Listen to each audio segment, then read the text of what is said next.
La revolución que derrocó al régimen oligárquico del general Porfirio Díaz es uno de los grandes momentos de la historia de México. Se vivió durante una década en todo el territorio nacional y dejó más de 1 millón de muertos en un país que tenía 15 millones de habitantes. La revolución fue un proceso complejo que sentó las bases para la creación de un nuevo tipo de Estado que dirigió a la sociedad mexicana durante buena parte del siglo XX.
Porfirio Díaz encabeza las celebraciones de las fiestas del centenario de la independencia. El dictador celebraba sus 80 años de edad y 34 años de permanecer en la presidencia. Nada parecía alterar la paz porfiriana. Sin embargo, 2 meses después, estallaría la revolución. El régimen porfirista ya mostraba síntomas de decadencia. La severa crisis económica y la falta de libertades políticas, que incluían el control de la prensa y del Congreso, hacían que el descontento creciera en todas las clases sociales. Y las presiones internacionales aumentaban por la disputa entre ingleses y norteamericanos por el petróleo mexicano. Pero la gota que derramó el vaso fue la nueva reelección del dictador como presidente de la República en 1910. Esto fortaleció a la oposición encabezada por Francisco I. Madero y la creación del partido antirreeleccionista, principal contendiente de Díaz en las elecciones para la presidencia.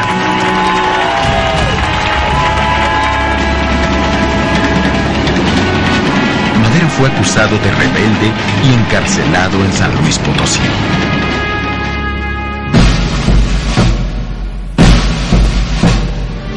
Dentro de la creciente oposición a la dictadura en la que confluían desde católicos moderados hasta radicales anarquistas, destacaban los clubes liberales fundados por Camilo Arriaga y cuyos miembros eran básicamente gente ilustrada de las principales ciudades de la República.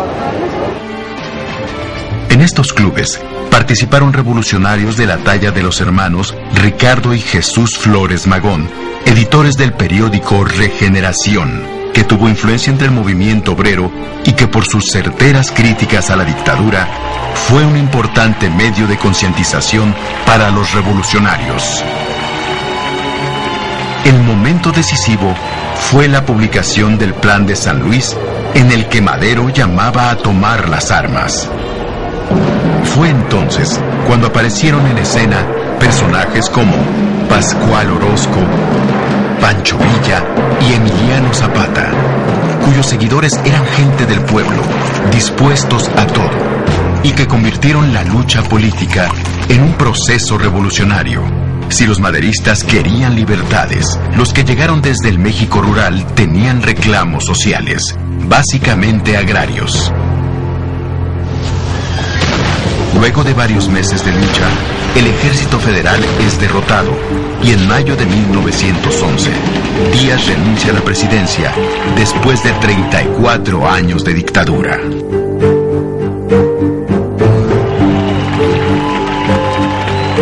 Durante el gobierno de Madero, la libertad de expresión se respetó, aunque se criticara abiertamente al presidente, Además, el poder ejecutivo dejó de dominar a los poderes legislativo y judicial, permitiéndose también la organización de partidos políticos y sindicatos obreros. Sin embargo, la paz no llega. En Morelos, los zapatistas se rebelan y publican el Plan de Ayala, exigiendo solución a los problemas del campo. Comandada por Pascual Orozco, otra revuelta popular de mayores alcances estalla en varios estados del norte. Aprovechando la oportunidad, Bernardo Reyes y Félix Díaz, sobrino de don Porfirio, promueven otro levantamiento armado.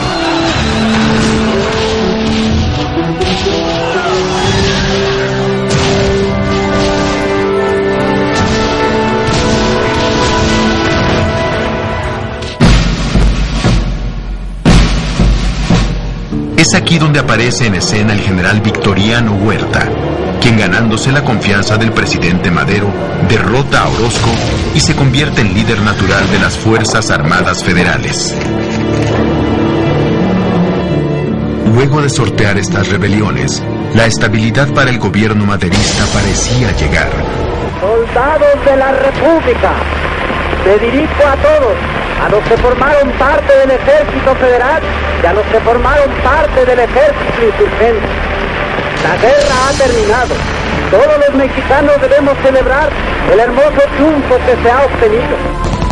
Sin embargo, un grupo de rebeldes bombardea la capital desde el cuartel de la Ciudadela y el traidor Victoriano Huerta da un golpe de estado deponiendo al gobierno establecido, iniciando la decena trágica.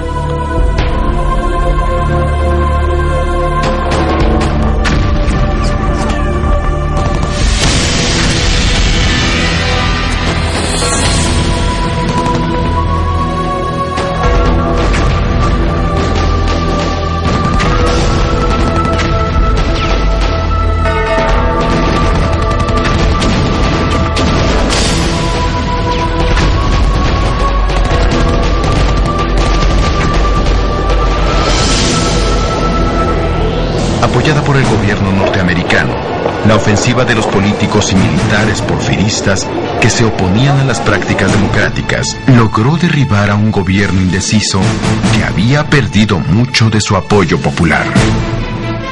Capturado por los militares, el presidente Madero y su vicepresidente José María Pino Suárez son asesinados, poniendo fin al primer gobierno de la revolución elegido democráticamente. El asesinato del presidente Madero precipitó algo que parecía increíble: la unión de grupos con grandes discrepancias entre sí, pero que bajo la bandera del constitucionalismo se unieron con el fin de restaurar la legalidad y sacar a Huerta de la presidencia.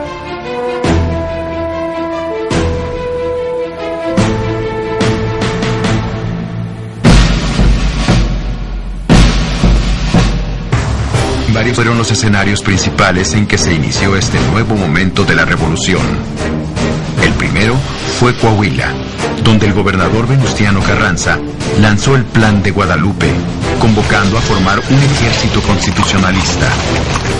Su visión legalista y su amplia experiencia fueron fundamentales para la organización y legitimación de la lucha armada. El movimiento antihuertista de Chihuahua y del norte de Durango estaba dirigido por Francisco Villa, un miembro de las llamadas clases bajas. Villa era un verdadero rebelde.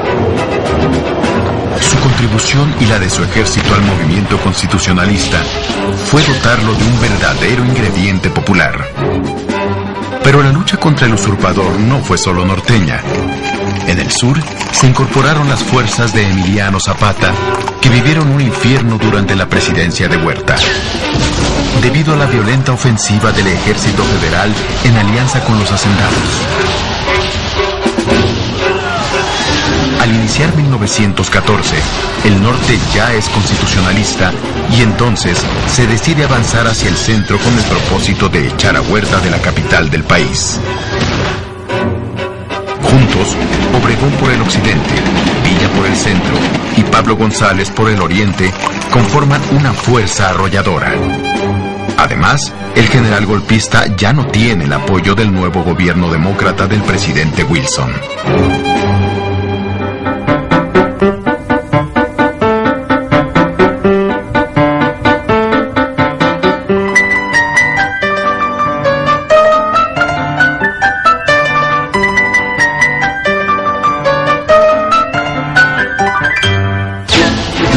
las autoridades huertistas permitió que personajes de las clases medias de cada lugar, algunos que nunca habían participado en política, comenzaran a ocuparse de los gobiernos locales y estatales.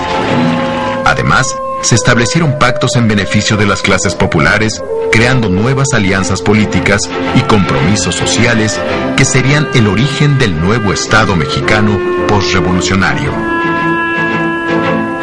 A pesar de las victorias, la división entre los revolucionarios es manifiesta. Villa y Zapata demandan cambios rápidos y profundos en beneficio de las clases populares. Carranza, por su parte, señala que primero hay que volver a la legalidad y luego hablar de reformas.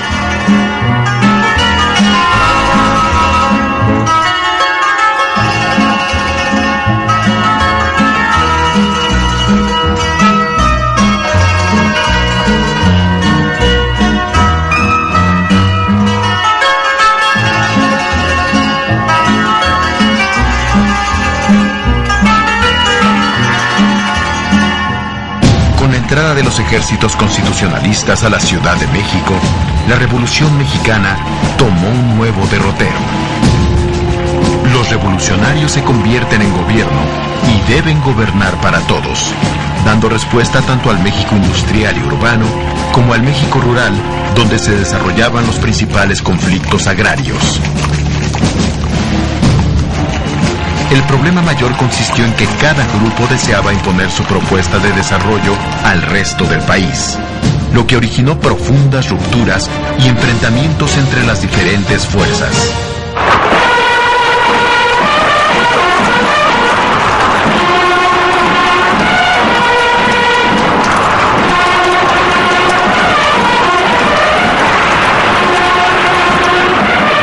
El último intento de reconciliación se dio durante la Convención Revolucionaria de Aguascalientes, pactada entre carrancistas y villistas.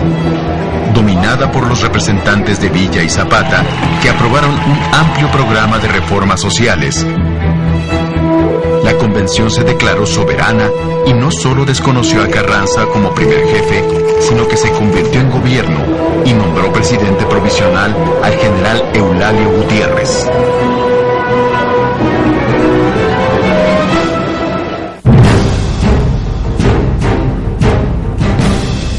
Terminada la convención y con la marcha de los ejércitos convencionistas hacia la Ciudad de México y la huida de Carranza a Veracruz, donde instala su gobierno, un nuevo momento envolvió a la revolución.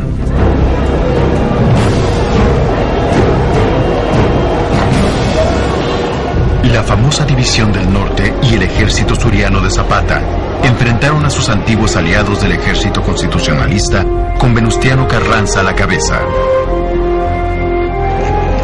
Todo indicaba el triunfo de las fuerzas de Zapata y Villa, que tomaron fácilmente la capital. Pero militarmente, los convencionistas fueron derrotados por un ejército mejor dirigido y que contó con mayores recursos y apoyos a nivel nacional. Así, a partir de junio de 1915, luego de que las fuerzas de Álvaro Obregón derrotan a la División del Norte en 4 importantes batallas en la zona del Bajío, las fuerzas de la Convención, transformadas en guerrillas, limitarán sus acciones a Morelos y a algunos estados del norte. Junto con el triunfo militar, otra cuestión importante para la consolidación del constitucionalismo fue su política de acercamiento a los sectores populares y a las clases medias, con iniciativas como la Ley Agraria de 1915 y el pacto con organizaciones de trabajadores como los agremiados en la Casa del Obrero Mundial. En este sentido, en varios estados del norte, los sonorenses Obregón, Calles y de la Huerta implementaron una ley de salarios mínimos, algunos repartos de tierras y leyes de apoyo a la educación, quitándole así banderas a sus opositores.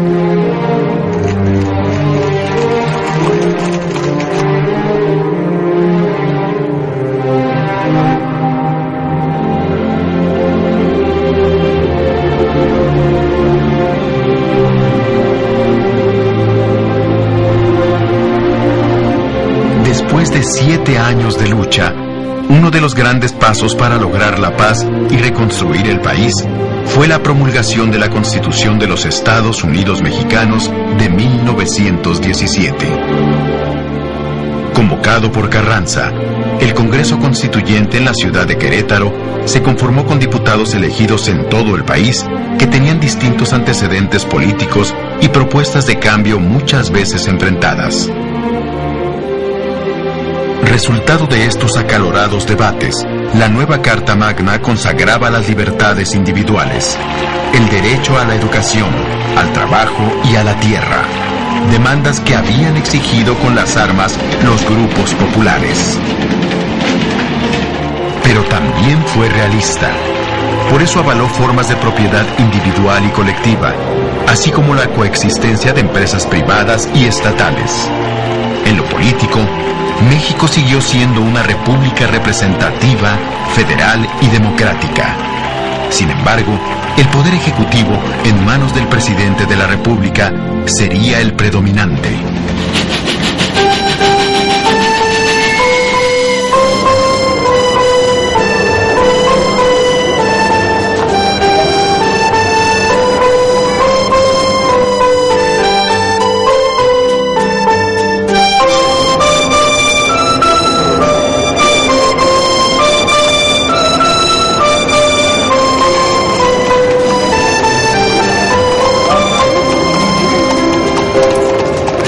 Después de la dictadura porfirista y 7 años de enfrentamientos, el país debería comenzar a funcionar bajo normas poco conocidas y menos practicadas, como elegir democráticamente a sus autoridades, iniciando con el presidente de la República.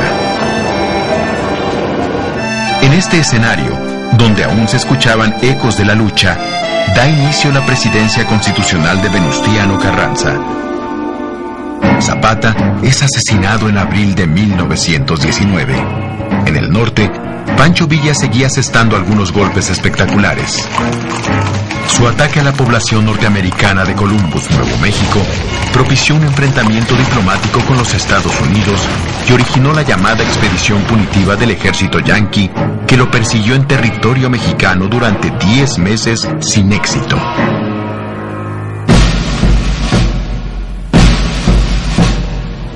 Para 1920, la tensión regresa. Obregón, a quien todos consideraban el candidato más fuerte, pues contaba con el apoyo de un numeroso grupo de revolucionarios y de organizaciones civiles, se rebela con otros generales con el Plan de Agua Prieta. Asediado por los obregonistas y apenas con el apoyo de sus colaboradores más cercanos, Carranza huye hacia Veracruz y es asesinado en una emboscada en la Sierra Poblana. Es incuestionable que la revolución fue el acontecimiento histórico más importante del siglo XX, en tanto que produjo un nuevo Estado, encabezado por unas clases medias no radicales que no tenían vínculos con el antiguo régimen y que están dispuestas a emprender reformas en beneficio de los grupos populares. La presidencia de Álvaro Obregón, que inicia en 1920, es claro ejemplo de esta situación. Teniendo como objetivo pacificar el país, Obregón emprenderá importantes negociaciones con los diferentes grupos de poder y convencerá a Francisco Villa para que deponga las armas. En su relación con los campesinos, complace algunos reclamos de tierra, pero apoya sobre todo el desarrollo de la pequeña y mediana propiedad. A algunas organizaciones obreras les otorgará concesiones y puestos políticos a cambio de apoyo para su gobierno. Por otra parte, decretará la devolución de los bancos incautados durante la lucha, permitiendo el regreso de los exiliados porfiristas y huertistas. La paz alcanzada permite la recuperación de la economía, y en el plano diplomático, el sonorense logra que Washington reconozca a su gobierno a cambio de respetar los privilegios de las empresas norteamericanas establecidas en México.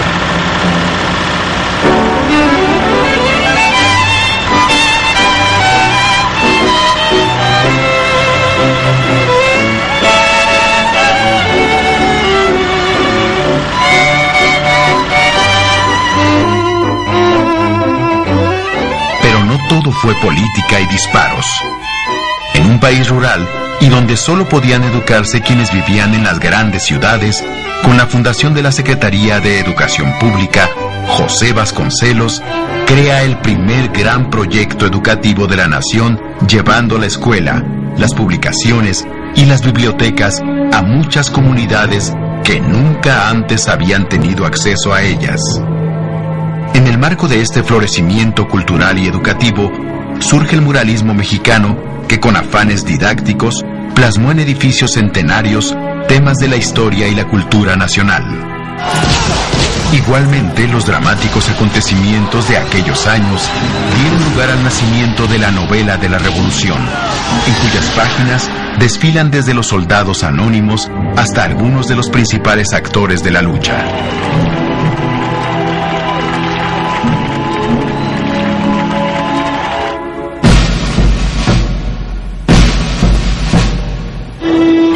Al término del mandato de Obregón, Plutarco Elías Calles y Adolfo de la Huerta son los candidatos a sucederlo.